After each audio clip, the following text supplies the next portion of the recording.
బ్రహ్మర్షి పితామహ పత్రిజీ గారికి ఆత్మ ప్రణామములు, వంశీ మాస్టర్ గారికి ఆత్మ ప్రణామములు, గీతాచార్యులైన శ్రీకృష్ణ పరమాత్మకి ఆత్మ ప్రణామములు, అర్జునుల వారికి ఆత్మ ప్రణామములు, వేద వ్యాస భగవాన్ల వారికి ఆత్మ ప్రణామములు, విఘ్నేశ్వర్ల వారికి ఆత్మ ప్రణామములు, గీతామాతకు ఆత్మ ప్రణామములు, గీతను ఉద్ధరించిన మహానుభావులందరికీ హృదయపూర్వక పాదాభివందనాలు.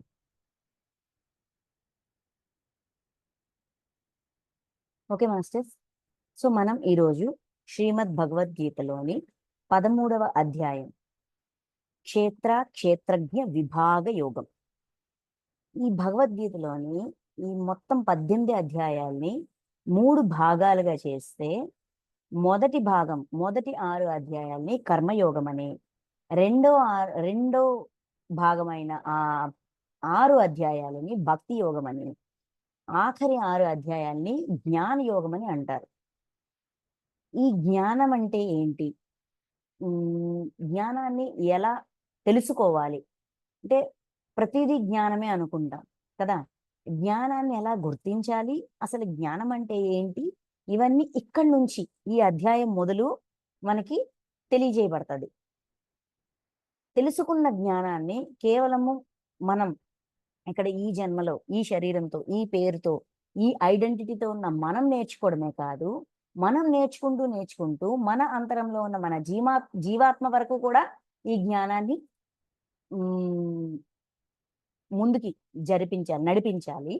జీవాత్మ నుంచి ఆత్మ వరకు కూడా జ్ఞానాన్ని అప్లోడ్ చేయాలి, స్థాపితం చేయాలి. పూర్తిగా అన్నింటిలోనూ, జీవుల్లో, జీవాత్మలో, ఆత్మలో, మూడింట్లోనూ మనం నేర్చుకున్న ప్రతి విషయాన్ని, కొత్తగా నేర్చుకున్న ప్రతి విషయాన్ని, అది కూడా అహింసాపూరితమైనది అంటే దుర్గుణాలు కాదు, సద్గుణాలు మాత్రమే. అసురీతత్వం కాదు, దివ్యత్వం మాత్రమే. ఇంతవరకు అన్ని రకాలు ఎక్కించాం ఆత్మలోకి. మనం ప్రతి జన్మలోన ఏమేమైతే నేర్చుకున్నామో అన్ని జన్మల్లో మనం నేర్చుకున్న ప్రతిదీ, మంచి చెడ అనే విచక్షణ ఏం లేకుండా ప్రతిదీ నేర్చుకున్న ప్రతిదీ, చేసిన ప్రతిదీ కూడా ఆత్మలోకి ఎక్కించాం. అయితే ఇన్ని జన్మల గడిచాక కొద్దో గొప్ప మంచి చెడు, ఏది సరి అయినది ఏది సరికానిది, ఈ రెండిటికి ఎప్పుడైతే మనం వ్యత్యాసం తెలుసుకుంటూ ఉంటామో మెల్లమెల్లగా సరి అయినది మాత్రమే మన లోపలికి ఇంకించుకుంటూ, సరికానిది మన బయటే వదిలేస్తూ, ఈ విధంగా ఆత్మని కూడా ట్రైన్ చేస్తాం. ఏంటి, సద్గుణాలు మాత్రమే లోపల తీసుకోవాలి, దుర్గుణాలని లోపల తీసుకోకూడదు అనే ట్రైనింగ్ ఆత్మకి కూడా ఇవ్వగలుగుతాం. అదే జ్ఞానము. అది ఎలా పెంపొందించుకోవచ్చు, ఆ జ్ఞానాన్ని పెంపొందించుకోవాలంటే మనం ఏ విషయాల్ని తెలుసుకోవాలి, తెలుసుకున్న ప్రతి విషయాన్ని కేవలము విన్నామా, తెలుసుకున్నామా, అయిపోయిందా అని కాకుండా దాని మీద పూర్తిగా ఏమంటాం, విశ్లేషణ, మనలో మనం ఇన్వెస్టిగేషన్ చేసుకొని దాన్ని మన లోపలికి ఇంకించుకునే ప్రయత్నం చెయ్యాలి. అది నేర్పిస్తారు ఈ 6 అధ్యాయాలన. ఇక్కడి నుంచి మొదలు ప్రతి అధ్యాయంలో కూడా చిన్నదో పెద్దదో ఒక లిస్ట్ ఉంటుంది. ఇది ఉందా, ఇది ఉందా, ఇది ఉందా, ఇది ఉందా, ఇది ఉందా, అయితే జ్ఞానవంతుడి. ఇది ఉందా, ఇది ఉందా, ఇది ఉందా, ఇది తెలుసా, ఇది తెలుసా, ఇది తెలుసా, అయితే పరమాత్మ తత్వం తెలుసు. ఇవి ఉన్నాయా, ఈ గుణం ఉందా, ఈ గుణం ఉందా, ఈ గుణం ఉందా, అయితే ఇది తెలుసు. ఈ గుణానికి సంబంధించి అంటే ఈ పనికి సంబంధించి ఆ పని ఏ గుణానికి సంబంధించినది. అలాగా మనం చేసే ధ్యానము, మనం చేసే సాధన, మనం చేసే దానము, ధర్మము, యజ్ఞము, తపము, జపము, ప్రతిదీ కూడా గుణాలకి తగ్గట్టుగా విభజించి మన ప్రవర్తన, మన ప్రవృత్తి ఆధారంగా మనం ఏ గుణంలో ఉన్నామో అది ఓకేనా, అది మార్చుకోవాలా అని మొత్తం సెల్ఫ్ చెకింగ్. జ్ఞానం అంటే సెల్ఫ్ చెకింగ్, ఆత్మ పరిశీలన, మనల్ని మనం చెక్ చేసుకుంటూ, మనకు కావాల్సింది ఉంచుకుంటూ, అక్కర్లేంది తీసేస్తూ, దీన్నే జ్ఞానం అని రకరకాల కోణాల్లో మనకి నేర్పిస్తారు. ఓకే, సో ఇప్పుడు మనం విశ్లేషించుకోబోయే ఈ అధ్యాయం క్షేత్రజ్ఞ విభాగ యోగం 13వ అధ్యాయం ప్రారంభించుకున్నాం. ఈ అధ్యాయం యొక్క బ్యాక్గ్రౌండ్ ఏంటి అంటే, మనకి అనన్య భక్తుడు అంటే ఈ లక్షణాలు ఉన్నవాళ్ళు అనన్య భక్తులని భగవానుడు విశ్వరూప దర్శన యోగంలో ఆఖరి 2 శ్లోకాల్లో చెప్తారు. 54, 55. అది చెప్పాక అర్జునుడు సద్గుణ సుగుణ రూపం అంటే రూపం విత్ సద్గుణాలు ఆ విధంగా ఆరాధించే వాళ్ళు భక్తుల, ఆ విధంగా ఆరాధించే భక్తుల్లో 2 కేటగిరీస్, సగుణ రూపము, నిరాకార రూపము. ఈ రెండిట్లో కూడా ఏది శ్రేష్టమైనది, ఎవరు నిన్ను చేరుకుంటారు, ఇలా అర్జునుడు ప్రశ్నిస్తారు. నేను ఏ సాధన చెయ్యాలి, వీళ్ళల్లో అత్యుత్తములు ఎవరు, అతి ఉత్తములు అయిన భక్తులు ఎవరు, శ్రేష్ఠులైన భక్తులు ఎవరు అని అర్జునుడు ప్రశ్నిస్తారు. దానికి అసలు భక్తి అంటే ఏంటి, ఆ భక్తి మనం అనుకునే భక్త అసలు భక్తి యొక్క ఒరిజినల్ డెఫినిషన్ ఒక 19 శ్లోకాల్లో మనకు తెలియజేస్తారు. చేశాక దైవం గురించి, క్షేత్రము, క్షేత్రజ్ఞుడు, జ్ఞానము, జ్ఞేయము, క్షేత్రజ్ఞుల మధ్య సంబంధము, ఆ తత్వం, క్షేత్రజ్ఞుల సంబంధము మరియు తత్వం గురించి ఈ అధ్యాయంలో తెలియజేస్తారు. అంటే వ్యాస భగవాన్ వారు ఇందులో ఉన్న నాలెడ్జ్కి తగ్గట్టుగా వాళ్ళిద్దరి మధ్యలో జరుగుతున్న సంభాషణని విభజించి అధ్యాయాలుగా మనకు అందించారు. ఓకే, సో ఇప్పుడు మొదటి శ్లోకం ఆ విషయాలన్నీ చెప్పాక భగవాన్ల వారు ఇంకా కంటిన్యూ చేస్తున్నారు అనమాట. అర్జునుడు అడిగిన ప్రశ్నకి ఈ కంటిన్యూ అవుతుంది నాలెడ్జ్, ఈ చెప్పే ఈ జ్ఞానం. ఓ కౌంతేయ, మొదటి శ్లోకం. ఓ కౌంతేయ, ఈ శరీరమును క్షేత్రమని పేర్కొందురు. ఈ క్షేత్రమును గూర్చి ఎరింగిన వానిని క్షేత్రజ్ఞుడు అని తత్వము తెలిసిన జ్ఞానులు తెలిపెదరు. అంటే క్షేత్రము, క్షేత్రజ్ఞుడు ఈ రెండు శబ్దాలు, ఈ 2 పదాల వెనకున్న విషయం గురించి తత్వము తెలిసిన జ్ఞానులు అంటే ఈ పరమాత్మ తత్వము, జ్ఞానతత్వము, ఏంటిది బ్రహ్మతత్వము, దీన్ని తెలుసుకున్న జ్ఞానులు శరీరాన్ని క్షేత్రంగాను, శరీరం గురించి తెలుసుకున్న జీవుణ్ణి క్షేత్రజ్ఞుడుగాను చెప్తారు. ఇది తత్వం తెలిసిన జ్ఞానుల యొక్క డెఫినిషన్. ఓకే, అయితే రెండో శ్లోకం. ఓ అర్జున, అన్ని క్షేత్రముల యందున్న క్షేత్రజ్ఞుడు అనగా జీవాత్మను నేను అని తెలుసుకొనుము. అన్ని క్షేత్రాల్లో అంటే అన్ని శరీరాల్లో ఉన్న జీవాత్మే క్షేత్రజ్ఞుడు అని తెలుసుకొనుము అని చెప్తున్నారు. అంటే ఇక్కడ ఏంటి, వీళ్ళు చెప్పిన దానికి, ఇక్కడ పరమాత్మ చెప్పిన దానికి, భగవానుడు చెప్పిన దానికి చిన్న డిఫరెన్స్ ఉంది. శరీరాన్ని క్షేత్రం అన్నారు. ఈ శరీరంలో ఉన్న శరీరాన్ని క్షేత్రము, శరీరం గురించి అంటే ఈ జీవుడు యొక్క తత్వం ఏంటి, మనిషి, ఈ తత్వాన్ని తెలుసుకున్నవాడు క్షేత్రజ్ఞుడు అని చెప్పారు. అయితే ఇక్కడ భగవానుడు ఏమంటున్నారు, అన్ని క్షేత్రముల యందున్న క్షేత్రజ్ఞుడు అనగా జీవాత్మ నేను అని తెలుసుకొనుము. అంటే చైతన్యం కంటే కూడా జీవాత్మ శరీరం తీసుకొని కారణలోకాల్లోకి జన్మలు తీసుకుంటూ వచ్చేది, ఆత్మ నుంచి విడివడి ఆత్మ యొక్క హెల్పర్స్ అనుకుందాం. ఆత్మ జ్ఞానవంతం కావడానికి తన నుంచి జీవాత్మల్ని రిలీజ్ చేస్తుంది. ఈ జీవాత్మలే కారణలోకాల్లోకి వచ్చి శరీరాలు తీసుకొని ఏమేం చేయాలి, ఎలా తెలుసుకోవాలి, ఎలా నేర్చుకోవాలి, ఇవన్నీ కూడా జన్మలు తీసుకుంటూ తను చేసే ప్రతి పని కూడా ఆత్మకి అప్లోడ్ చేస్తూ ఉంటుంది, ఆత్మకి అందిస్తూ ఉంటుంది. మేమేం చేసాం, మేము తెలుసుకున్నాం, హింస అంటే ఇలా ఉంటుంది, అహింస అంటే ఇలా ఉంటుంది, బాధ అంటే ఇలా ఉంటుంది, ఇవన్నీ మేము తెలుసుకుంటూ ఉన్నాము అని చెప్పి ఈ జీవాత్మలన్నీ ఆత్మకి తాము నేర్చుకున్నది అందిస్తూ ఉంటాయి. సో ఇక్కడ ఏమంటున్నారు, జీవాత్మే క్షేత్రజ్ఞుడు, వర్క్ అంతా చేస్తూ నేర్చుకుంటూ ఇలాగా క్షేత్రములు అందున్న క్షేత్రజ్ఞుడు అనగా జీవాత్మను నేనని తెలుసుకో.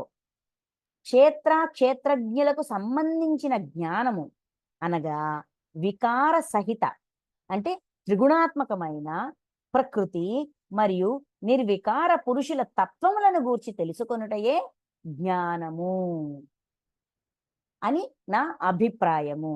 ఇది మళ్ళీ చెప్తూ, ఇది నా ఒపీనియన్ అయ్యా, ఇదే సమస్తం అని చెప్పట్లా, ఇది నా ఒపీనియన్ అని మళ్ళీ ఆ విధంగా అంటే ఎవరి అనుభవం, ఇప్పుడు తత్వం తెలిసిన జ్ఞానులు ఆ విధంగా అంటారని చెప్పారు. ఇది నా ఒపీనియన్ చెప్తాను. అంటే వాళ్ళని కూడా తక్కువ చేయట్లేదు. ఎవరికి ఏ విధంగా భగవానుడు గాని, ఈ తత్వము గాని, ఈ ప్రాణులు ఈ జ్ఞానము గాని ఎవరికి ఏ విధంగా అర్థమైతే వాళ్ళు ఆ విధంగా తెలియజేస్తారు. సో, అందరి అభిప్రాయము కరెక్టే అన్నట్టుగా చెప్తున్నారు. ఇక్కడేమంటున్నారు? క్షేత్రజ్ఞులకు సంబంధించిన జ్ఞానము. అన్ని క్షేత్రాలలో ఉన్న క్షేత్రజ్ఞుడు అనగా జీవాత్మ నేనే అని తెలుసుకో అని చెప్తూ, క్షేత్రము, క్షేత్రజ్ఞుడు ఈ రెండిటి గురించి, క్షేత్రము గురించి, క్షేత్రజ్ఞుడు గురించి రెండిటి గురించి తెలుసుకోవడమే ఈ రెండిటి యొక్క తత్వము. అంటే పూర్తి ఐడెంటిటీ. ఈ రెండిటి యొక్క తత్వాన్ని తెలుసుకోవడమే జ్ఞానం. సంబంధించిన జ్ఞానము అనగా అంటే ఎలాంటిదంటే ఆ జ్ఞానము వికార సహిత, అంటే త్రిగుణాత్మకమైన ప్రకృతి మరియు నిర్వికార పురుషులు. ప్రకృతి అంటే ఇప్పుడు మన శరీరం ఉంది. ఈ శరీరం దేంతో తయారైంది? ప్రకృతి నుంచే కదా. అంటే ఈ శరీరము ప్రకృతితో తయారైంది. ఈ శరీరము ఆ ఈ ఈ పేరు, ఈ జన్మ ఇదంతా ఎవరు? జీవుడు. నిర్వికార పురుషులు అంటే జీవాత్మ ఆర్ ఆత్మ. సో జీవుడు అండ్ ఆత్మ నిర్వికార పురుషుడు. ఇక్కడ ఆకారం లేని పురుషుడు అన్నారు. అంటే ఆత్మ గురించి, ఇటు జీవుడు గురించి, ఇటు ఆత్మ గురించి రెండిటి యొక్క తత్వాలని కూర్చి తెలుసుకొనుటయే ఈ రెండిటి యొక్క పూర్తి వివరణ. ఇవి ఏం చేస్తాయి? ఏ విధంగా లెర్నింగ్కి హెల్ప్ చేస్తాయి? ఇక్కడ ఆత్మ యొక్క లక్షణాలన్నీ మనకు 2వ అధ్యాయంలోనే చెప్పారు. సాంఖ్యయోగంలోనే చెప్పారు. జీవాత్మ యొక్క లక్షణాలన్నీ కూడా సాంఖ్యయోగం చెప్పారు. అయితే జీవుడు ద్వారా, ఆత్మ ద్వారా ఈ రెండిటిని ఉపయోగించుకొని మనం జ్ఞానవంతులుగా ఎలాగవుతామో ఫస్ట్ పాయింట్, ఈ రెండిటి గురించి తెలుసుకోవడమే జ్ఞానము అని నా అభిప్రాయము అని భగవాన్లు చెప్తున్నారు. చెప్తూ నెక్స్ట్ 3వ శ్లోకం. ఇప్పుడు మళ్ళీ ఇదేంటిది? ఒకసారేమో క్షేత్రజ్ఞుడు జీవాత్మ అంటున్నారు, ఒకసారేమో క్షేత్రజ్ఞుల తత్వం అని చెప్పి నిర్వికార పురుషుడు యొక్క తత్వం అని చెప్తున్నారు. అనే ఒక చిన్న కన్ఫ్యూజన్ వస్తుంది కదా మనకి. అందుకే వెంటనే చూడండి ఏం చెప్తున్నారు 3వ శ్లోకం. క్షేత్రం అనగా నేమి, అది ఎట్లుండును, దాని వికారములు అంటే భావములు ఏవి, ఆ వికారములు దేని నుండి ఏర్పడినవి, దానిలోని భావములు ఏ విధంగా ఏర్పడ్డాయి. అట్లే క్షేత్రజ్ఞుడు అనగానేమి, అనగా ఎవరు? క్షేత్రజ్ఞుడు అనగా ఎవరు? అతని ప్రభావమేమి? ఆ వివరములను అన్నింటినీ సంక్షిప్తముగా తెలిపెదను వినుము. ఇంకా డీటెయిల్డ్గా చెప్తా. క్షేత్రం అంటే ఏంటి, అది ఎట్లా ఉంటుంది, దాని వికారం, దాని భావాలేంటి, ఆ భావనలు ఎక్కడి నుంచి ఏర్పడతాయి, క్షేత్రజ్ఞుడు అంటే ఎవరు, అతని ప్రభావమేమి, ఈ మొత్తం ఈ మొత్తం విషయాలన్నీ విడివిడిగా డీటెయిల్డ్గా చెప్తా, తెలుసుకో అని చెప్తూ 4వ శ్లోకం. క్షేత్రజ్ఞుల తత్వములను గూర్చి, క్షేత్రం యొక్క తత్వము, క్షేత్రజ్ఞుల యొక్క తత్వము ఋషులెల్లరను బహువిధములుగా వివరించిరి. ఋషులందరూ రకరకాలుగా ఎక్స్ప్లెయిన్ చేశారు. వివిధ వేద మంత్రములను వేర్వేరుగా తెలిపితివి. అంటే వేద మంత్రాలు కూడా వేర్వేరుగా ఎక్స్ప్లెయిన్ చేయబడ్డాయి. వేద మంత్రాల్లో విడివిడిగా ఎక్స్ప్లెయిన్ చేయబడ్డాయి. అక్కడక్కడ కొన్ని పాయింట్స్ ద్వారా వేద మంత్రాల్లో కూడా చెప్పబడింది. అట్లే బ్రహ్మసూత్ర పదములు కూడా నిశ్చయాత్మకముగా సహేతుకముగా తేట తెల్లము గావించినవి. బ్రహ్మసూత్ర పదములు అంటే ఈ నేర్చుకునే విధానాలు ఉంటాయి కదా, శృతి స్మృతి రాసినవి విన్నవి, ఇలాగా వేద జ్ఞానాన్ని ఋషుల ద్వారా వీళ్ళ ద్వారా ఇదన్నీ వీటి ద్వారా కూడా నిశ్చయాత్మకముగా సహేతుకముగా ఫిక్స్డ్ అంటే నిశ్చయాత్మకం, వాళ్ళకి బాగా కన్ఫర్మ్డ్గా తెలిసినట్టుగా, వాళ్ళకి ఎంత వాళ్ళ అనుభవ జ్ఞానాన్ని సహేతుకం పూర్తిగా తేట తెల్లము గావించెను, డీటెయిల్డ్గా ఎక్స్ప్లెయిన్ చేయబడ్డాయి. ఇటు ఋషుల ద్వారా చెప్పబడింది. అంటే ఈ క్షేత్రము క్షేత్రజ్ఞుడు వీళ్ళ యొక్క తత్వము ఇవన్నీ కూడా ఋషుల ద్వారా చెప్పబడింది, వేద మంత్రాల ద్వారా చెప్పబడింది. అంతేకాదు బ్రహ్మసూత్ర పదముల ద్వారా కూడా చెప్పబడింది. అంటే ఈ వివరాలు ఇప్పుడు చెప్పబోయే ఈ వివరాలు వెతుక్కోవాలంటే డాక్యుమెంటల్ ప్రూఫ్ ఉంది, అందులోంచే చెప్తున్నా. ఇప్పుడు ఏదైనా ఒక చెప్పారంటే నువ్వెలా చెప్తావు, నీకెలా తెలుసు, దీనికి రుజువు ఏమైనా ఉందా అనే మైండ్ సెట్ ఉంటుంది కదా. అందుకని ఆల్రెడీ ప్రూఫ్ ఉంది. ఇలా ఇలా ఇలా రకరకాల దగ్గరలోన రకరకాల విషయాలు విడివిడిగా ఉన్నాయి. అక్కడక్కడ ఉన్నాయి. అవన్నిటినీ క్రోడీకరించి ఒక ఫార్మాట్ లోన మనకు చెప్తున్నారు ఇప్పుడు. అది భగవాన్ వారు చెప్తున్నారు. 5, 6 మొదటి 4 శ్లోకాల్లోన ఇంట్రడక్షన్ ఇస్తారు. క్షేత్రము, క్షేత్రజ్ఞుడి గురించి ఒక అవుట్లైన్ లాగా ఇస్తారు. 5, 6 ఈ 2 శ్లోకాల్లో క్షేత్రము అంటే ఏంటి అనేది ఒక డెఫినిషన్ ఇస్తారు. క్షేత్రంలో ఏమేమి ఉన్నాయి, క్షేత్రము అనే పదంలో ఈ ఏ విషయాలన్నిటినీ జోడించారు అనేది చెప్తారు. చూద్దాం. 5, 6 కలిపి చూద్దాం. పంచభూతములు, అహంకారం, బుద్ధి, మూల ప్రకృతి, అట్లే పంచభూతములు, అహంకారము, బుద్ధి, మూల ప్రకృతి, అట్లే దశేంద్రియములు, మనస్సు, పంచేంద్రియ గ్రాహ్య విషయములు, శబ్ద, స్పర్శ, రూప, రస, గంధములు, ఇచ్ఛ, ద్వేషము, సుఖము, దుఃఖము, స్థూల శరీరము, చైతన్యము, ధృతి అను వికారములతో కూడిన క్షేత్రస్వరూపము సంక్షిప్తముగా పేర్కొనబడినది. క్షేత్రం అంటే ఇవన్నీ కూడా క్షేత్రమే. పంచభూతాలు, అహంకారం మనలో ఉండే అహం అది క్షేత్రమే, బుద్ధి అది క్షేత్రమే. అంటే ఇవన్నీ శరీరంతో ముడిపడి ఉన్నాయి, జీవుడితో ముడిపడి ఉన్నాయి. బుద్ధి. నెక్స్ట్ మూల ప్రకృతి అంటే మొత్తం ఈ పరమాత్మ యొక్క మూల ప్రకృతి ఏమంటారు, అపరా ప్రకృతి, పరాప్రకృతి 2 చెప్పారు కదా, మొత్తం ఇందులో వేసేసారు మూల ప్రకృతి. నెక్స్ట్ అట్లే దశేంద్రియములను, దశ ఇంద్రియములు 10 ఇంద్రియాలు, 10 పంచేంద్రియాలు, 10 కర్మేంద్రియాలు. నెక్స్ట్ మనస్సు, పంచేంద్రియ గ్రాహ్య విషయములను, శబ్ద, స్పర్శ, రూప, రస, గంధం అంటే వినేది, చూసేది, స్పర్శించేది, రుచి చూసేది, వాసన, గంధాన్ని అంటే స్మెల్, ఇవన్నీ కూడా పంచేంద్రియ గ్రాహ్య విషయములు, పంచేంద్రియాలు గ్రహించే విషయములు. ఇవి కూడా క్షేత్రమే. అంటే ఈ జీవుడు చేసేది, అనుభూతి చెందేది, ఏమంటాము ఫీల్. నెక్స్ట్ ఇచ్ఛ, ఇష్టం, ద్వేషం, సుఖం, దుఃఖం, స్థూల శరీరం, ఫిజికల్ బాడీ, చైతన్యం. ఇక్కడ చైతన్యము అంటే చెప్తాను, ధృతి. ఇక్కడ చైతన్యం అంటే చేతనా ప్రకృతి. ఏమంటారంటే అంతఃకరణం నందు జ్ఞాన శక్తినే చేతన అని పదము తెలుపును. అంటే దేని ద్వారా అయితే మనం సుఖము, దుఃఖము, సమస్త పదార్థాన్ని అనుభూతి చెందుతూ ఉంటామో అది మన చైతన్యము. ఇప్పుడు ఎలా చెప్పొచ్చు అంటే ఒక్కొక్క జన్మలోన మనకి ఒక్కొక్క క్యారెక్టర్ ఉంటుంది. ఫర్ ఎగ్జాంపుల్ ఈ జన్మలోన మనకి తీపి అంటే భలే ఇష్టం, ఒకానొక జన్మలోన మనకి కారం అంటే భలే ఇష్టం అయి ఉండొచ్చు, ఒకానొక జన్మలోన మనకి పులుపు అంటే భలే ఇష్టం ఉండొచ్చు. అంటే ఎక్కువ అన్ని రుచుల్లోకి అధికంగా.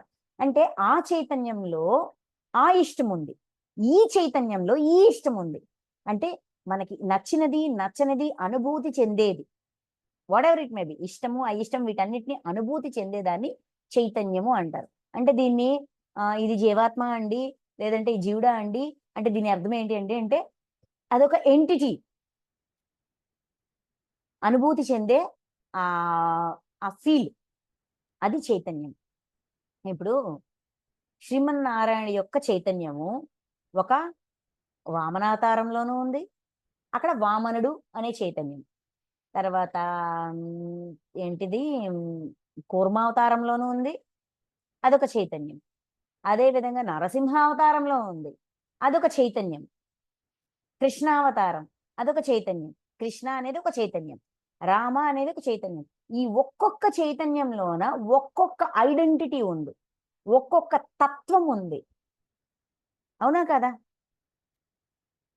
దివ్యత్వం అన్నింటిలోనూ ఉంది, లేకపోవడం కాదు. కానీ క్యారెక్టర్ వైజ్ వస్తే చాలా ప్రతిదానికి ఒక స్పెషాలిటీ ఉంది. దీనిలాగా అది లేదు, దానిలాగా ఇది లేదు. అవునా కదా? దాన్ని చైతన్యం అంటాం అన్నమాట. ఆ ఆ జన్మలోన ఆ జీవుడు ఆ విధంగా ప్రవర్తించేది, అనుభూతి చెందేది, నచ్చేది, నచ్చనిది, నేర్చుకునేది ఇవన్నీ కలిపి చైతన్యం. సో చైతన్యం కూడా క్షేత్రమే. ధృతి, ధృతి అంటే సాధన, ధారణాశక్తి, ధరించడం, అది కూడా క్షేత్రమే.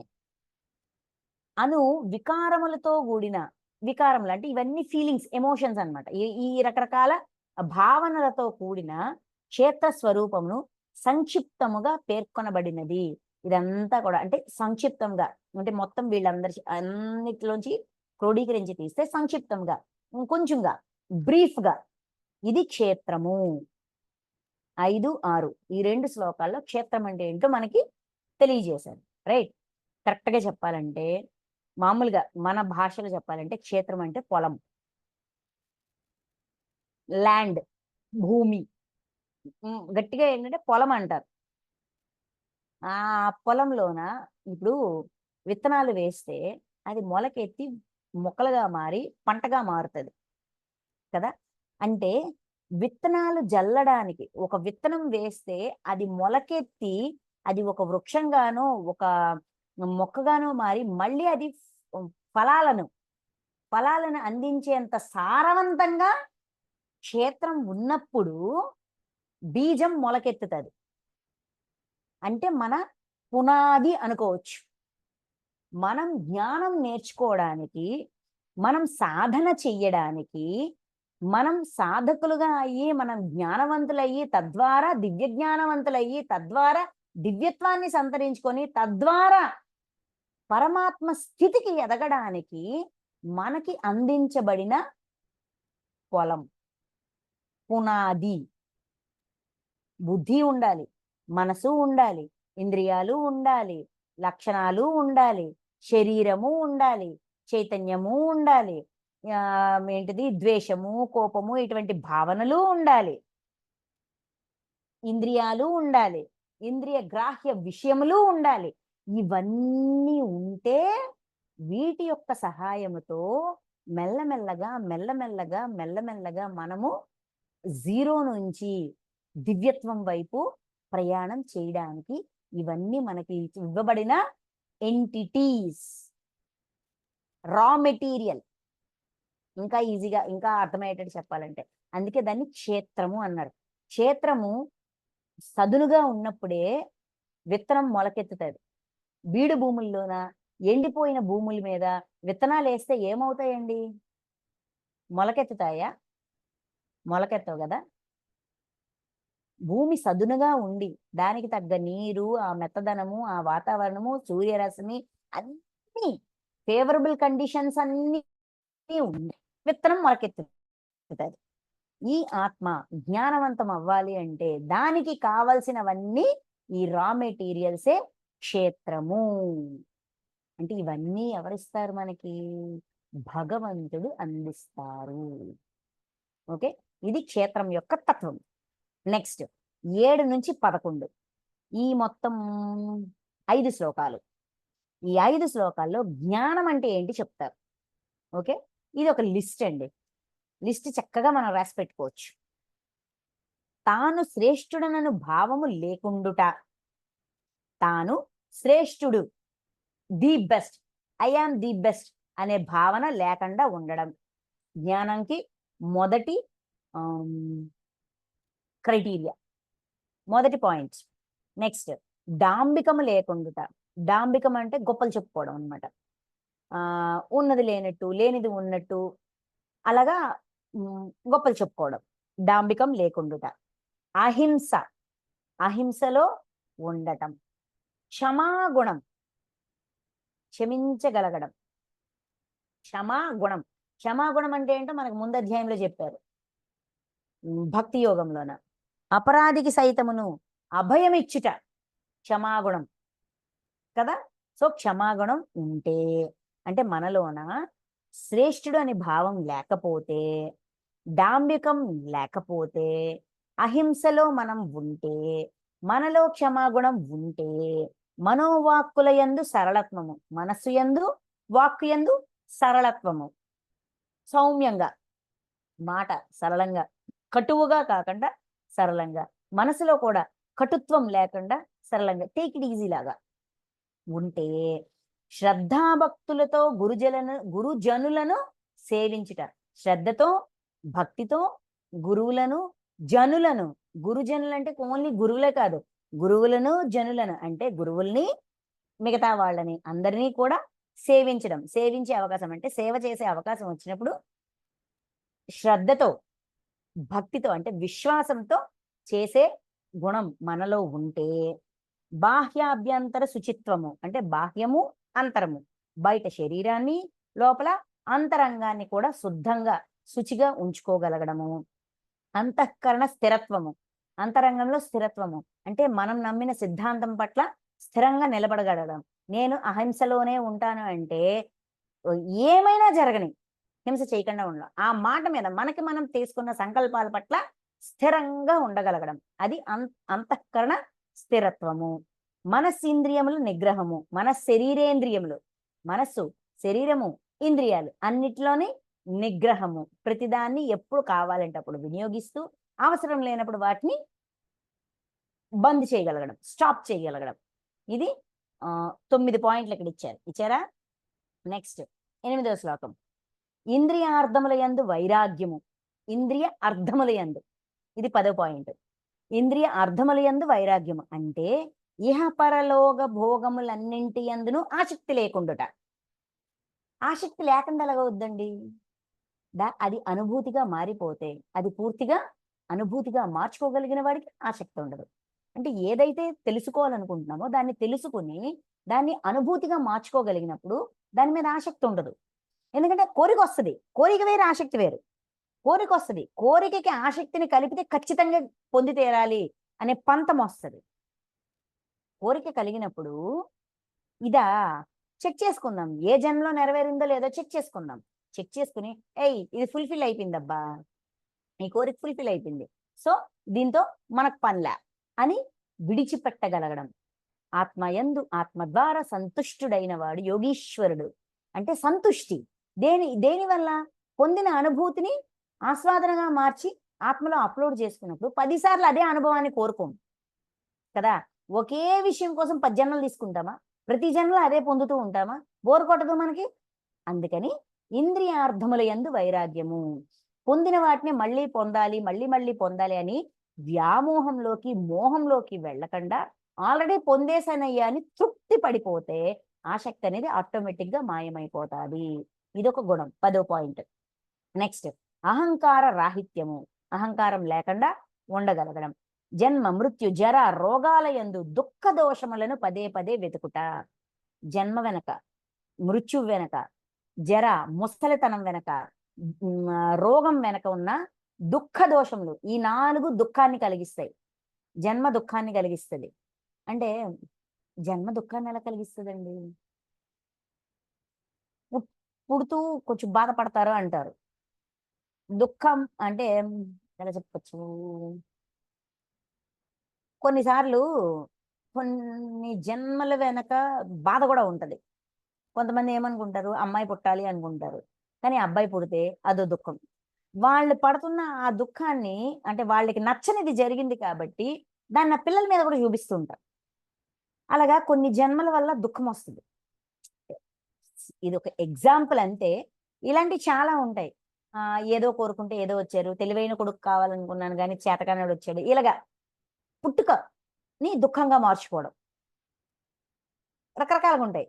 జన్మలోంచి వచ్చే దుఃఖం, మృత్యువులోంచి వచ్చే దుఃఖం, జర ముసలితనం వల్ల వచ్చే దుఃఖం, రోగాల వల్ల వచ్చే దుఃఖాలు, ఈ దుఃఖాలు వెనకున్న దోషాన్ని పదే దర్శించుట. అంటే ఒక పుట్టుక నాకు బాధనిచ్చింది, ఈ బాధ ఈ దుఃఖం నాకు ఎందుకు వస్తుంది, దీని వెనకున్న దోషం ఏంటి, కార్యకారణ సంబంధాన్ని వెతికి పదే దర్శించి ఆ కారణాన్ని దర్శించి ఈ కార్యం పట్ల విముఖతని వదిలించుకోగలగడం. అది వదిలేవయ్యా ఇది వదిలేవంటే ఆ క్షణంకి వదిలేస్తాం, మళ్ళీ తర్వాత పట్టుకుంటాం. అలా కాదు, ఎప్పుడైతే దుఃఖ దోషాలని వెతుకుతామో, పదే పదే దర్శిస్తామో, ఆ దోషం వల్లే ఈ బాధ వచ్చిందని తెలుసుకొని, దానికి తగిన పరిష్కారం చేసుకొని, ఈ దుఃఖాన్ని నుంచి మనం బయటపడొచ్చు. ఆ గుణం మనలో ఉందా లేదా? నెక్స్ట్, భార్య, పుత్రులు, ఇల్లు, సంపదలు మున్నగు వానియందు మమతాశక్తులు లేకుండుట. మమత, ఆసక్తి.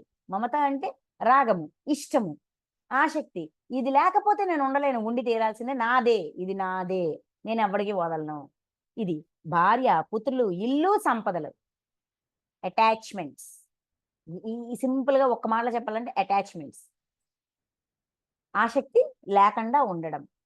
ఏది వచ్చినా ప్రారంధం వల్ల వచ్చింది, దాని పట్ల నా కర్తవ్యాన్ని నిర్వర్తించానా లేదా? ఎంత ప్రేమనైతే వాళ్ళ దగ్గర నుంచి పొందానో అంతకు మించిన ప్రేమని అందించగలుగుతున్నానా లేదా? సుముఖతతో ఉండగలుగుతున్నానా లేదా? ఒక రక్షణ ఇవ్వగలుగుతున్నానా లేదా? ఇంటి పెద్దగా నా కుటుంబాన్ని రక్షించడం నా బాధ్యత. ఆ రక్షణ ఇస్తున్నానా లేదా? వాళ్ళకి కావలసిన స్వేచ్ఛని అందిస్తున్నానా లేదా? వాళ్ళ ఎదుగుదలకి అంటే వాళ్ళ సంకల్ప స్వేచ్ఛకి నేను అడ్డుగా లేకుండా ఉన్నానా లేదా?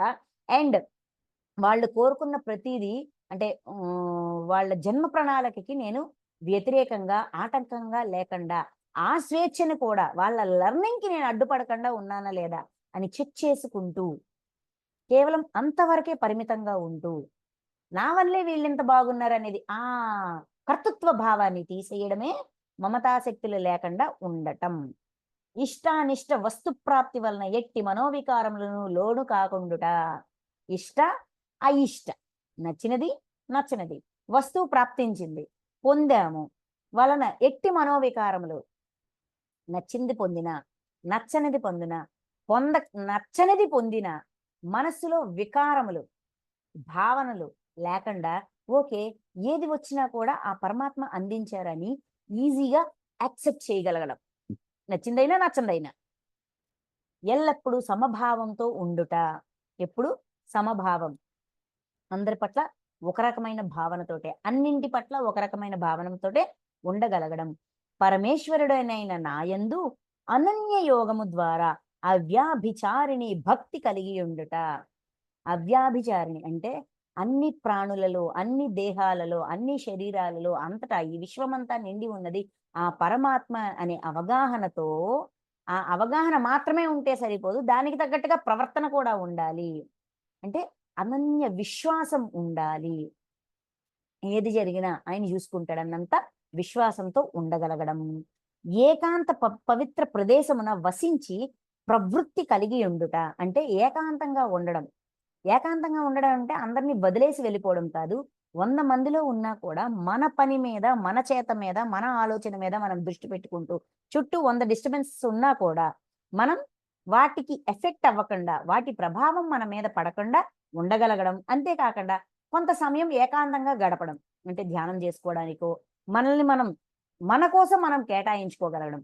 అటువంటి ప్రవృత్తి, అలవాటు కలిగి ఉండడం. విషయాసక్తులైన జనుల ఎడ ఆసక్తి లేకుండుట. విషయాసక్తి లైన జనుల ఎడ, ఎవరికైతే విషయాల పట్ల అంటే భౌతిక ప్రపంచము, భౌతిక విషయాల పట్ల విపరీతమైన ఆసక్తి ఉందో వాళ్ళ మీద ఆసక్తి లేకుండా ఉండడం. అంటే ఈ సింపుల్ గా చెప్పాలంటే పనికిరాని డిస్కషన్స్ లో మనల్ని మనం ఇన్వాల్వ్ చేసుకోవడం. ఎంతసేపు భౌతిక విషయాలు మాత్రమే ఇష్టపడే వాళ్ళతో ఎక్కువసేపు గడప, వాళ్ళ మీద ఆసక్తి లేకుండా ఉండడం. వాడు అలా చెప్పాడు కాబట్టి అది కరెక్టేనేమో, వీడు ఇలాగ అన్నాడు కాబట్టి ఇదే కరెక్టేనేమో అని మనం వాళ్ళ మీద ఆసక్తి పెట్టుకుంటే మన లెర్నింగు, మన ఎదుగుదల ఆగిపోతది. అందుకని విషయాసక్తులైన జనుల ఎడ ఆసక్తి లేకుండా ఉండడం. ఓకే, ఫ్యామిలీ మెంబర్స్ అలా ఉన్నారు, ఓకే ఫైన్, అది వాళ్ళ ఇష్టము, వాళ్ళ జ్ఞానం అంత, వాళ్ళ అవగాహన ఆ విధంగా ఉంది. ఇట్స్ ఓకే, నాకేం సంబంధం, నా నా ప్రయాణం ఏదో నాది, నా అవగాహన. ఇప్పుడు వాళ్ళ కోసం నా అవగాహన నేను తగ్గించుకోలేను కదా, అలాగని నేను లెర్నింగ్ మానేయలేను కదా. So let them be like that. వాళ్ళు అలానే ఉన్ని, నో ప్రాబ్లం. వాళ్ళు ఎలా ఉన్నారో అలా ఉన్ని, వాళ్ళని వాళ్ళు మారాలి చెయ్యాలి అని చెప్పి వాళ్ళ మీద ప్రెషర్ పెట్టొద్దు. వాళ్ళు అలా ఉన్నారు కాబట్టి నేను అలానే ఉండాలని చెప్పి మనల్ని మనం మనల్ని మనం నిర్బంధించుకోవద్దు. సో విషయాసక్తులైన జనుల ఎడ ఆసక్తి లేకుండా ఉండడం అంటే వాళ్ళని వదిలేయమని కాదు, వాళ్ళ మీద ఆసక్తి పెట్టద్దు, ఇంటెన్షన్ పెట్టద్దు. మన పని మనం చేసుకుందాం, వాళ్ళ పని వాళ్ళు చేసుకొనిద్దాం అన్నంత ఈజీ గోయింగ్గా ఉండడం. ఆధ్యాత్మిక జ్ఞానమునందు నిత్యస్థితుడై ఉండుట. ఆధ్యాత్మిక జ్ఞానం అంటే సెల్ఫ్ లెర్నింగ్. ఆధ్యాత్మం అంటే జీవాత్మ. జీవాత్మ నిత్యం దాని లెర్నింగ్ దానికి అవుతుందా లేదా, అది ఏ ప్రణాళిక వేసుకొని జన్మ తీసుకొని వచ్చిందో, ఏ దివ్య జ్ఞానం పొందడానికైతే నిరంతరం పరితపిస్తుందో, అదే శ్రద్ధ మీద, అదే ఆలోచన మీద ఉండగలగడం. ఆధ్యాత్మిక జ్ఞానమునందు నిత్యము స్థితుడై ఉండడం. నిత్యము అంటే మన జీవితంలో జరిగే ఏ సంఘటన అయినా, ఏ సెకండ్ అయినా, ప్రతి సెకండ్ కూడా ఇది లెర్నింగ్ లెర్నింగ్ లెర్నింగ్ లెర్నింగ్ వైపు మళ్ళించగలగడం. నిత్యము అదే ధ్యాసలో స్థితంగా ఉండగలగడం. తత్వజ్ఞానమునకు ప్రతిపాద్యుడు భగవంతుడే అని ఎరుంగుట. తత్వజ్ఞానమునకు ప్రతిపాద్యుడు అంటే ఈ తత్వజ్ఞానాన్ని అందించేవారు ఎవరయ్యా అంటే భగవంతుడే. అది ఎవరి ద్వారా అందని, వాడు భగవత్ స్వరూపమే. భగవంతుడు ఈ రూపంలో నాకు అందిస్తున్నారు అని నిరంతరం అంగీకరించగలగడం. భగవంతుడే అని ఎరుంగుట. ఇవన్నీయు అంటే ఇవన్నీయు అమానిత్వము మొదలు కొని తత్వజ్ఞాన దర్శనము వరకు గల ఇవన్నీను అంటే ఈ 5వ శ్లోకం మొదలు ఈ 11వ శ్లోకం వరకు చెప్పిన ఈ పాయింట్స్ అన్నీ కూడా జ్ఞాన ప్రాప్తికి సాధనములు. మనం జ్ఞానాన్ని ప్రాప్తింపజేసుకోవాలంటే ఇవన్నీ సాధనములు. ఈ గుణాలు, ఈ లక్షణాలు, ఈ ప్రవర్తనల వల్ల మనం జ్ఞానాన్ని ప్రాప్తింపజేసుకోగలము, జ్ఞానాన్ని అర్థం చేసుకోగలము, మన లోపలికి ఇంకించుకోగలుగుతాము. దీనికి విపరీతమైనదే అజ్ఞానము. దీనికి విపరీతమైనది అంటే ఈ పాయింట్స్ అన్నిటికీ రివర్స్ పాయింట్స్ అజ్ఞానం, తెలియంతనం. ఓకే, నెక్స్ట్ 12 నుంచి 18 వరకు. 12 నుంచి 18 వరకు జ్ఞేయము అంటే పరమాత్మ తత్వం, దాని గురించి చెప్తారు. అంటే ఇప్పటి వరకు ఏం చెప్పారు? క్షేత్రం గురించి చెప్పారు. జ్ఞాని యొక్క ఏంటిది సాధనాలు, జ్ఞాన ప్రాప్తికి సాధనాలు చెప్పారు. ఇప్పుడు జ్ఞేయం గురించి చెప్తారు. అంటే అందరికీ మోక్షం కావాలా, ఇంకో జన్మ వద్దు, పరమాత్మ ప్రాప్తి, పరమాత్మను ప్రాప్తింపజేసుకోవాలా అంటే పరమాత్మ స్థితికి ఎదగాలి, లేదంటే ఆయనలో లయం అయిపోవాలి. ఎవరి డెఫినేషన్ ఏదైతే అది. ఓకే, అలా అవ్వాలంటే అసలు ఆయన ఏంటనేది తెలియాలి కదా, ఆయన ఎవరనేది తెలియాలి కదా, ఆయన లక్షణాలు ఏంటో తెలియాలి కదా, ఆయన తత్వం ఏంటో తెలియాలి కదా. తెలిస్తే కదా ఆ స్థితికి వెళ్ళామో లేదో చెక్ చేసుకోగలం, ఆ స్థితిలో ఉన్నామో లేదో చెక్ చేసుకోగలం. దానికి ఈ 6 శ్లోకాలు 12 నుంచి 18 ఈ 6 శ్లోకాల్లో మనకి అందిస్తారు. చూద్దాం. 12వ శ్లోకం. అనాది అయిన సనాతనుడైన పరబ్రహ్మయే తెలుసుకొనదగిన వాడు. అనాది అయిన సనాతనుడైన పరబ్రహ్మయే తెలుసుకొనదగిన వాడు అంటే ఇప్పుడు మనము మెల్లమెల్లగా దేవుడు అంటే ఏంటి, భగవంతుడు అంటే ఏంటి, పరమాత్మ అంటే ఏంటి, ఇవన్నీ తెలుసుకుంటున్నాం. ఈ రోజు మనం తెలుసుకున్నాం కాబట్టి ఆయన ఎప్పటివాడా అంటే కాదు, ఏనాటి నుంచో ఉన్నారు. ఈ సృష్టి యొక్క ఆది నుంచి ఉన్నారు, తెలుసుకొనదగిన వాడు. ఆ రోజు నుంచి అందరూ ఆయన్ని తెలుసుకోవడానికి ప్రయత్నం చేస్తున్నారు. అంటే ఏంటి, ఎందుకు తెలుసుకోవాలి? ఆయనగా మారాలి కాబట్టి, అంత జ్ఞానవంతులము, అంత దివ్యాత్మలము అవ్వాలి కాబట్టి, అంత దివ్య జ్ఞానులం అవ్వాలి కాబట్టి. సో అది ఒక పాయింట్. నెక్స్ట్, అతనిని తెలుసుకొనుట వలన మానవుడు పరమానందమును పొందును. ఎప్పుడైతే ఈ భగవంతుని యొక్క తత్వం గాని ఇది తెలుసుకుంటామో మనిషికి పరమానందం వస్తుంది, భలే ఆనందం వస్తుంది. అంటే పరమానందం అంటే అవధులు లేని ఆనందం. ఒక విషయం వల్ల కలిగే ఆనందము కొంతసేపే ఉంటది, కానీ పరమానందం నిరంతరం ఉంటది. ఆ పరమానందం వస్తుంది పరమాత్మని తెలుసుకుంటే. నెక్స్ట్, అతడు అసత్తులకు సదసత్తులకు అంటే సత్తు ప్లస్ అసత్తులకు అతీతుడు. సత్తు నశించేది, అసత్తు నశించినది, ఉనికి ఉన్నది, ఉనికి లేనిది, ఈ రెండిటికి కూడా అతీతంగా ఉంటారు.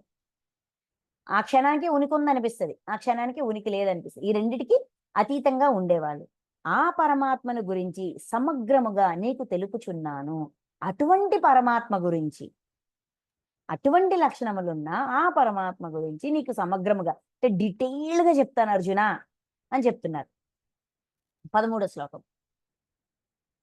ఆ పరమాత్ముని చేతులు, పాదములు, నేత్రములు, చెవులు, శిరస్సులు, ముఖములు సర్వత్రా స్థితములై ఉన్నవి. అతడు సర్వమును ఆవరించి ఉన్నాడు. విశ్వరూప దర్శన యోగంలో అర్జునుడు అంటారు, ఇన్ని చేతులు, ఇన్ని ముఖాలు, ఇన్ని ఉదరములు, ఇన్ని ఇవి అవి ఇంత ఊరువులు ఇవన్నీ చూస్తున్నాను అని అంటారు. అయితే ఇక్కడ పరమాత్మ కూడా అదే మాట అంటారు. కాకపోతే ఆయన చూసిన దానికి ఇక్కడ చెప్పిన దానికి చిన్న డిఫరెన్స్ ఉంది. ఏంటంటే ఆ పరమాత్మని చేతులు, పాదములు, నేత్రములు, చెవులు, శిరస్సులు, ముఖములు సర్వత్రా స్థితములై ఉన్నాయి. అంతటా వ్యాపించి ఉన్నాయి, స్థితంగా ఉన్నాయి. అతడు సర్వమును ఆవరించి ఉన్నారు. సర్వము స్థితమై ఉన్నాయి, స్టాండర్డ్ గా ఉన్నాయి, ఆవరించి ఉన్నారు, మొత్తం వ్యాపించి ఉన్నారు. అది ఇది ఎలా పాసిబుల్? ఒకసారి ట్రై చేయండి విజువలైజ్ చేసుకోవడానికి. సాధ్యమవుతుందా? అంటే ఇంకేదో ఉంది ఇందులో. అంతర్గతంగా ఉన్న పాయింట్ వేరే ఉంది. ఏంటయ్యా అంటే ఈ సృష్టిలో ఉన్న సర్వ ప్రాణుల యొక్క చేతులు, కాళ్ళు అన్నీ ఆయనే. అంటే చేతులు, కాళ్ళు, ఇలాగా చెవులు ఇవన్నీ ఉన్న ప్రాణుల యొక్క శరీరాలన్నీ కూడా ఆయన శరీరాలే. ఆయనకంటూ వేరే ఆకారం అంటూ లేదు. ఈ ఆకారాలన్నీ, ఈ రూపాలన్నీ, ఈ శరీరాలన్నీ కూడా ఆయనవే. అంతేకాదు చైతన్యం రూపంలో, చైతన్యం అంటే ఆత్మస్థితిలో, ఆత్మగా, ఆత్మ చైతన్యంగా, ఆత్మ చైతన్యంగా అంతటా వ్యాపించి ఉన్నారు. ఓకే, కాస్మిక్ ఎనర్జీ, విశ్వమయ ప్రాణశక్తి, యోగశక్తి, యోగశక్తి రూపంలో అంతటా వ్యాపించి ఉన్నారు, ఆవరించి ఉన్నారు. ఆవరించడం అంటే గాలే కదా ఆవరిస్తుంది. సో ఆవరించి ఉండడము, స్థితమై ఉండడము రెండు ఆయనే. అంటే ఇక్కడ ఆయనకంటూ ఒక రూపం లేదు. అన్ని రూపాలు ఆయనవే. అన్ని చేతులు, అన్ని కాళ్ళు, అన్ని నేత్రాలు, అన్ని చెవులు, అన్ని శిరస్సులు కూడా ఆయనవే. ఇది చేతులు, కాళ్ళు అంటే అంటే అన్ని బాడీస్, అన్ని శరీరాలు, ఆ శరీరాలు ఉండే అవయవాలు అన్నీ కూడా ఆయన యొక్క ప్రతిరూపాలే, ప్రతిరూపాలు. నెక్స్ట్ 14. అతడు ఇంద్రియ గ్రాహ్య విషయములను అన్నింటినీ ఎరిగినవాడు. ఇంద్రియ గ్రాహ్య విషయంలో ఇందాక చెప్పారు కదా, స్పర్శ, రస, గంధ, శబ్ద, దర్శ ఇవన్నీనా అంటే చూడడము, వినడము, స్పర్శించగలగడము, వాసన పీల్చగలగడము, రుచి రుచి చూడగలగడము. ఇంద్రియ గ్రాహ్య విషయములన్నింటినీ తెలుసు. అంటే రుచి అంటే ఏంటో తెలుసు, వినడం అంటే ఏంటో తెలుసు, చూడడం అంటే ఏంటో తెలుసు, వాసన అంటే ఏంటో తెలుసు, స్పర్శ అంటే ఏంటో తెలుసు, అన్నీ తెలుసు. కానీ వాస్తవముగా ఇంద్రియాలకు అతీతుడు, ఇంద్రియాలకు అతీతుడు. ఈ అనుభవాలన్నీ అందరి ద్వారా ఆయన పొందుతుంటారు. ఎందుకంటే ఆయన కూడా అలాంటి జన్మలు తీసుకొని వచ్చారు కాబట్టి అన్ని శరీరాలు కూడా అది ఎలా ఉంటది అనేది ఆ అనుభవం ఉంది. అలాగని ఆయనకి ఇంద్రియాలు లేవు. ఇంద్రియాలకి అతీతంగా ఉంటారు. అంటే ఫిజికల్ బాడీ అనేది లేకపోవచ్చు, కానీ ఆ ఫిజికల్ బాడీ ఎక్స్పీరియన్స్ చేసే ప్రతి అనుభవము అతనికి ఉంది. ఆ అవయవం లేకపోతే అనుభవం ఎలా వస్తుంది మన క్వశ్చన్. కానీ ఈ అవయవాలు లేకపోయినా కూడా ఆ అనుభవం అంటే జన్మ జన్మలుగా ఆ అనుభవాన్ని అనుభూతిగా మార్చి దాన్ని దాని ఆధారంగా దాన్ని తెలుసుకోగలం. నెక్స్ట్ ఆసక్తి రహితుడైనను, ఆసక్తి రహితుడైన ఆయనకి ఆసక్తి లేదు. ఆసక్తి రహితుడైనను సమస్త జగత్తును భరించి పోషించువాడు. ఆసక్తి లేదు కానీ సమస్త జగత్తును అంటే ఇది నేను సృష్టించినది, ఇది నా ప్రపంచము, ఇది నా యోగ శక్తితో నేను సృష్టించాను, ఇది నా వల్ల జరుగుతుంది, ఇలాంటి లేబులింగ్. ఇప్పుడు మనము ఏదైనా డొనేషన్ ఇస్తాం, దానం ఇస్తాం, పెద్ద పెద్ద అక్షరాలతో రాస్తాం so and so person donate చేశారు అని కదా. అంటే ఇది నాది, నాచే ఇవ్వబడింది అనే ఆసక్తి, దాని ఐడెంటిటీ మనకు కావాలి. కానీ పరమాత్మకి ఐడెంటిటీ అక్కర్లేదు, అవసరం లేదు, వద్దు, నేను అనేది లేదు. ఆసక్తి రహితుడైనను సమస్త జగత్తును భరించి పోషించువాడు. ఆయనకి పేరు ఊరు అక్కర్లా, కానీ ఈ విశ్వమంతటిని కూడా ధరించి పోషిస్తున్నారు. అంటే కావలసిన శరీరాల్ని ఎక్సెట్రా ఎక్సెట్రా ఎవరికేం కావాలో అందిస్తూ వాటికి కావాల్సిన మళ్ళీ పోషణని కూడా చూసుకుంటున్నారు. అలాగని నేను నాది అనే కర్తృత్వ భావం లేదు. అది సహజంగా జరుగుతూ పోతూ ఉంటది. అతడు నిర్గుణుడయ్యును, నిర్గుణుడయ్యును అంటే గుణాతీతుడయ్యును ప్రకృతి సంబంధం వల్ల గుణ అనుభవములు కలిగి ఉండును. ప్రకృతితో సంబంధం వల్ల అంటే ప్రకృతి నుంచి ఉద్భవించిన, ప్రకృతి నుంచి ఇవ్వబడిన గుణాల యొక్క అనుభవం ఉంది. ఆయన గుణాతీతుడు, కానీ గుణాల యొక్క అనుభవం ఉంది. అంటే ఏ గుణము మన చేత ఏ పని చేయిస్తుంది, మనం చేసే పని వెనక ఏ గుణం ఉంది అని ఆ నాలెడ్జ్ ఉంది. కానీ ఆయన గుణాతీతుడు, ఆయన గుణాలన్నిటినీ దాటి గుణాలకు అతీతంగా ఉన్నారు. ఎందుకు గుణాలకు అతీతంగా ఎలా ఉంటారు? ఎందుకంటే జన్మలు తీసుకొని రకరకాల ఓల్డ్ జన్మలు తీసుకొని ఒక్కొక్క జన్మలో ఒక్కొక్క విషయాన్ని నేర్చుకొని తనని తాను అప్గ్రేడ్ చేసుకుని ఆ స్థితికి వెళ్ళిన వాళ్ళే. ఆయనది కూడా అనుభవ జ్ఞానమే, కాబట్టి ఆ అనుభవం ఉంది, అందుకే గుణాతీతంగా ఉండగలరు. గుణముల యందు ప్రవర్తిల్లుచున్నవని తెలుసుకున్న వ్యక్తి. కాబట్టి గుణాతీతుడైనను గుణముల యొక్క అనుభవం ఉంది, కలిగి ఉండును. నెక్స్ట్ 15 చరాచర భూతములన్నింటికి బాహ్యాభ్యంతరముల యందు పరిపూర్ణంగా ఉండువాడును. చరాచర భూతములు అంటే చెరించేవి, చెరించనివి, అంటే కదిలేవి, కదలనివి అన్ని ప్రాణులన్నింటికి బాహ్యము అంతరము రెండింటిలోనూ పరిపూర్ణంగా ఫుల్ ఫ్లెడ్జ్డ్గా ఆయనే ఉన్నారు. అంటే బాహ్యం అంటే ఏంటి? శరీరం. ఈ శరీరము ఆయన ఇచ్చిందే. అంతరంలో ఏముంది? ఆత్మ చైతన్యం. అది అక్కడి నుంచి వచ్చింది. అంటే ఆ బాహ్యంలోనూ అంతరంలోనూ పరిపూర్ణంగా ఉన్నారు. పూర్తిగా ఆయన ఇచ్చినవే అన్నీనా. క్షేత్రము ఆత్మ తాను నేర్చుకోవడానికి కావలసిన మొత్తం రా మెటీరియల్ అంతా ఇవ్వబడింది, చైతన్యంతో సహా, స్థూల శరీరంతో సహా. బాహ్యము అంతరము రెండిట్లోన ఆయన ఉన్నారు, పూర్తిగా ఉన్నారు. నెక్స్ట్ చరాచర రూపుడును అతడే. చరించేది, చెరించనిది అంటే కదిలేవి, కదలనివి. కదిలేవి అన్ని ప్రాణులు అంటే 4 కాళ్ళవి, 2 కాళ్ళవి, 8 కాళ్ళవి, 12 కాళ్ళవి అన్ని కదిలేవన్నీ ప్రాణులు. చెరించనివి, కదలనివి కొండలు, చెట్లు, ఇవన్నీ కూడా. ఈ రూపాలన్నీ ఆయనవే. ఆయన అన్ని రూపాలలో ఉన్నారు. చరాచర రూపుడును అతడే. అతి సూక్ష్మ అంటే పరమాణు రూపుడైనందున తెలుసుకున్న సఖ్యము కానివాడు. అంటే పరమాణువు, ఒక కంటికి కనిపించని ఆటం, మాలిక్యూల్, సెల్ కూడా ఆయన ఉన్నారు. కాబట్టి తెలుసుకున్న సఖ్యము కాదు. ఒక కంటికి కనిపించని ఈ సెల్ కానీ ఆటం గురించి కానీ తెలుసుకోవడం అంత సులువు కాదు. అంటే బయట కంటికి కనిపించదు కాబట్టి సైన్స్ స్టూడెంట్స్ వీళ్ళు వాళ్ళు దాని యొక్క ఎనాటమీ, దాని యొక్క స్ట్రక్చర్ని తెలుసుకుంటారు. అంటే అతి సూక్ష్మం నుంచి అతి పెద్ద ప్రాణి వరకు కూడా ఆయన యొక్క సృష్టే. రూపుడైనందున తెలుసుకున్న సఖ్యము కానివాడు. తెలుసుకోవడం కొంచెం కష్టం, తెలుసుకోలేకపోతుంటాం. పూర్తిగా మన అవగాహన అంతవరకు విస్తరించదు. అంత సూక్ష్మాల వరకు, అంత లోతుల వరకు మనం చూడము. క్రిమికీటకాదులు కూడా ఆయన స్వరూపమే అన్నట్టుగా మనం భావించము, కానీ అది ఆయనే, ఆయన స్వరూపమే. అతి దూరముగాను అతి సమీపముగాను స్థితుడై ఉండేవాడు అతడే. అతి దూరంగా ఉన్నారు, అతి సమీపంగా ఉన్నారు. అంటే అర్థం ఏంటండి? ఇందాక ఏం చెప్పారు? బాహ్యము అంతరము సమస్తము నిండి ఉన్నారు, అంతా వ్యాపించి ఉన్నారు, అన్ని కాళ్ళు చేతులు ఆయన అన్నారు. అంటే ఆయన లేనిది ఎక్కడ?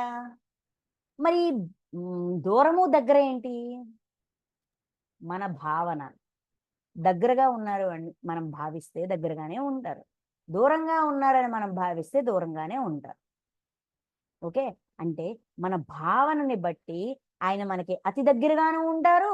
భగవంతుడు నన్ను హెల్ప్ చేయట్లేదు, నాకు దూరంగా ఉన్నాడు అని కూడా అది దూరంగానే ఉంటారు. అంటే మనిషి యొక్క భావన బట్టి మనం ఎలా భావిస్తే ఆయన అలా ఉంటారు.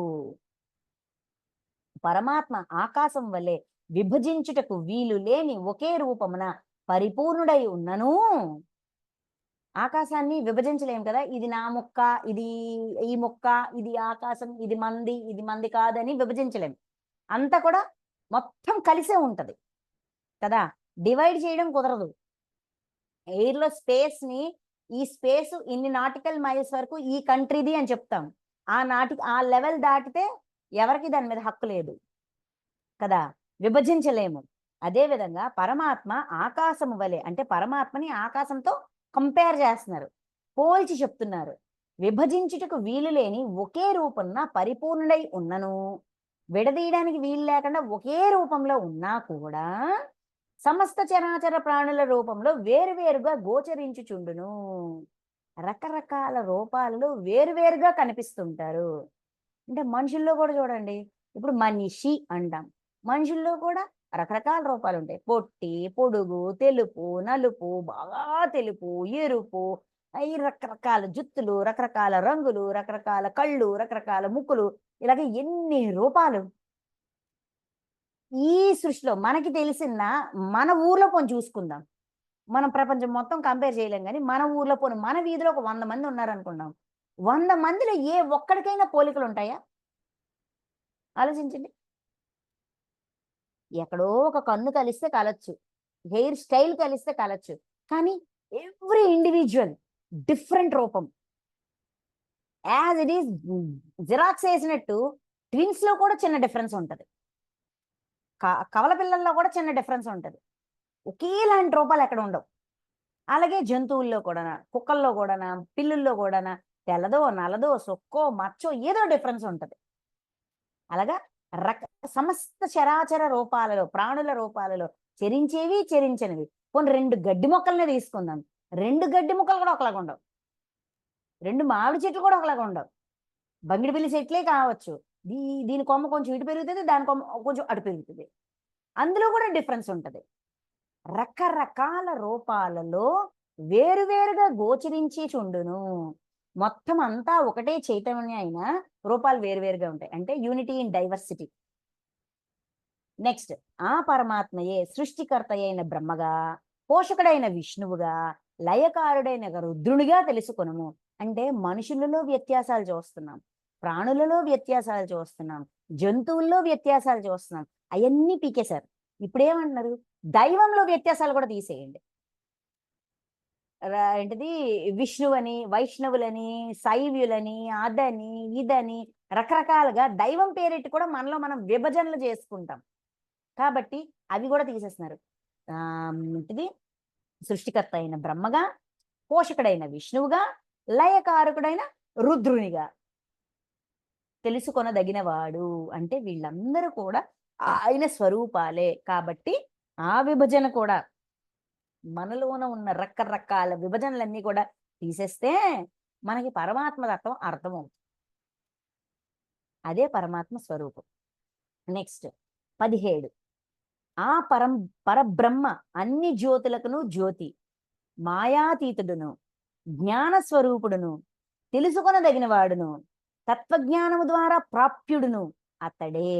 అన్ని జ్యోతులకును జ్యోతి, అంటే జ్యోతి అంటే ఇక్కడ ఆత్మ. అన్ని ఆత్మలకున పరమాత్మ ఆయన పరంజ్యోతి. అంటే ఆయనలో ఉన్న ఆ జ్ఞానాన్ని అందరికీ అందించి, అందరిలోనూ ఆ జ్ఞాన జ్యోతిని వెలిగించే ప్రయత్నం చేస్తూ, ఆ జ్ఞానవంతులుగా మారడానికి కావలసినవన్నీ అందిస్తూ, నేర్పిస్తూ, మార్గదర్శనం చేస్తూ, సహాయం చేస్తూ, ఇలాగ ప్రతి ఒక్కరిని జ్ఞానవంతులుగా మార్చడానికి ప్రయత్నం చేస్తున్న పరంజ్యోతి. మాయాతీతుడు, మాయకి అతీతంగా ఉంటారు, మాయలో ఇరుక్కోరు. జ్ఞాన స్వరూపుడు, జ్ఞానం యొక్క స్వరూపం. తెలుసుకొనదగినవాడు, దేని గురించైనా తెలుసుకోవాలి అంటే పరమాత్మ గురించి తెలుసుకుంటే అన్ని తెలుసుకున్నట్టే. తత్వజ్ఞానము ద్వారా ప్రాప్త్యుడు అతడే. ఆయన యొక్క తత్వాన్ని తెలుసుకుని ఆ తత్వం ద్వారానే ఆయన్ని ప్రాప్తింపజేసుకోగలం, అంటే ఆయన స్థితికి వెళ్ళగలము, ఆయన అర్థం చేసుకోగలము, ఆయన సహాయాన్ని పొందగలము. సర్వ ప్రాణుల హృదయముల యందు విశేషముగా ఉండువాడును అతడే. అన్ని ప్రాణుల యొక్క హృదయాలలో విశేషంగా అంటే స్పెషల్గా ఉండడం. హృదయం అంటే దైవస్థానం. అందులో దివ్యత్వపు లక్షణాలతో ఉండేది. మనలోన, మన హృదయంలోన మనం దివ్యత్వాన్ని పెంచుకునే కొద్దీ ఆయన మనలో కొంచెం కొంచెం కొంచెం కొంచెంగా అంటే ఆయన చైతన్యము మనలో అలాగా విస్తారం విస్తారం విస్తారం అవుతూ ఉంటుంది. మనం జ్ఞానవంతులుగా, ఆ చైతన్యవంతులుగా ఏమంటాము ఆహ్, దైవీ స్వభావాలుగా మారుతూ ఉంటాము. ఇంతవరకును 17 శ్లోకం. నౌ 18. ఇంతవరకును క్షేత్రము గురించి, జ్ఞానము గురించి, జ్ఞేయము అంటే తెలుసుకొనదగిన పరమాత్మ స్వరూపమును గురించియు సంక్షిప్తముగా వివరించితిని. ఇదంతా ఎంత డీటెయిల్డ్‌గా చెప్తే సంక్షిప్తమంట. చాలా బ్రీఫ్‌గా చెప్పాను. ఈ తత్వమును సమగ్రముగా తెలుసుకొనిన నా భక్తుడు నా స్వరూపమునే పొందును.